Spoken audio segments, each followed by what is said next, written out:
हमारे प्लेनेट पर जो अब तक का सबसे विशालकाय जानवर पैदा हुआ है वो है blue whale. Guys, blue whale की लंबाई 33 मीटर तक हो सकती है और उसका वजन 150 मीट्रिक टन तक हो सकता है। ऐसा कहा जाता है कि एक ब्लू व्हेल की जीभ एक हाथी से भी बड़ी होती है। अब ये सब साइज सुन के लोग ये अंदाजा लगाने लगते हैं कि एक ब्लू व्हेल जब मुंह खोलेगी तो वो एक कार को भी निगल लेती होगी या फिर 6-7 इंसानों को तो आसानी से निगल ही लेती होगी। लेकिन ये सब एक मिथ है। गाइस, आप ये जान के हैरान रह जाएंगे कि एक इतनी बड़ी ब्लू व्हेल जो चीज सबसे बड़ी निगल सकती है वो है सिर्फ एक ग्रैप फ्रूट, क्योंकि उसका मुंह तो बहुत बड़ा होता है लेकिन उसका गला बहुत ही संकरा होता है। इसकी वजह से वो कोई कार या इंसानों को निगल नहीं सकती। गाइस, ये इंटरेस्टिंग फैक्ट जान के आपको कैसा लगा कमेंट सेक्शन में जरूर लिखिएगा। हम लोग भावात्मक तरीके से कई बार इंग्लिश को गलत बोलते हैं। कैसे, मैं आपको एग्जांपल के साथ बताता हूं। जैसे कि अगर किसी की शादी की सालगिरह है तो उसे मैरिज एनिवर्सरी नहीं कहते, उसे वेडिंग एनिवर्सरी कहते हैं। इसी तरह से अगर आप किसी चीज को फिर से इस्तेमाल कर रहे हो तो उसे सेकंड हैंड नहीं कहते, उसे यूज्ड कहते हैं। इसी तरह से अगर कोई मर जाता है तो उसे डाइड नहीं कहते, उसे पास्ड अवे कहते हैं।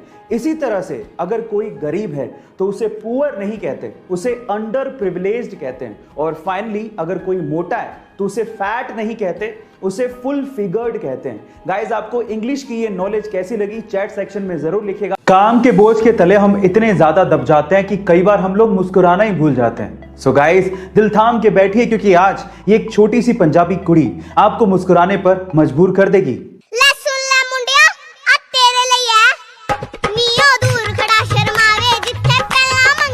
पंजाबी बोलियां सुनाती और गिद्दा पाती इस छोटी सी हूर की परी का नाम है किश्तू। ये सिर्फ 6 साल की है और सोशल मीडिया पे ये छाई हुई है अपनी क्यूटनेस की वजह से, अपनी स्माइल की वजह से और अपनी पंजाबी लहजे में सुनाई गई बोलियों की वजह से। और स्वैग तो बखरा है ही। गाइस, क्या आपको भी इस पंजाबी छोटी सी कुड़ी ने अपना दीवाना बना दिया है? कमेंट सेक्शन में जरूर लिखेगा। गाइस, बुक्स एक इंसान की सबसे अच्छी दोस्त होती है, लेकिन अगर मैं आपसे सवाल पूछूं कि पूरी ही दुनिया की सबसे महंगी बुक कौन सी है तो आप लोग क्या कहेंगे? चलिए मैं आपको इसका जवाब देता हूं।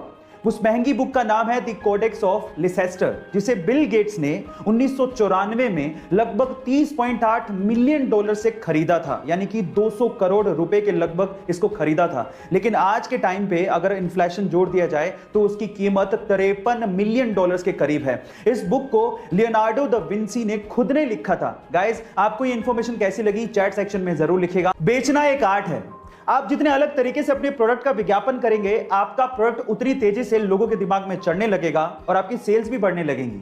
और कुछ ऐसा ही किया रेड बुल ने।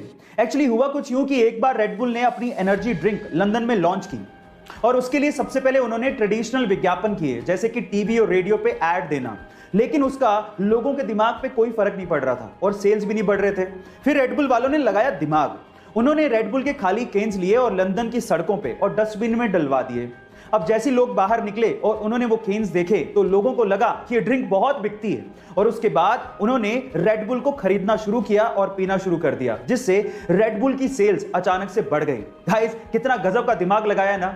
आपको ये आइडिया कैसा लगा चैट सेक्शन में जरूर लिखिएगा और ऐसे अमेजिंग वीडियोस के लिए YouTube पे हमारे चैनल को सब्सक्राइब कर लीजिएगा और अगर आप इंस्टाग्राम पे देख रहे हैं तो मुझे फॉलो करना मत भूलिएगा। मिलता है अगली वीडियो में।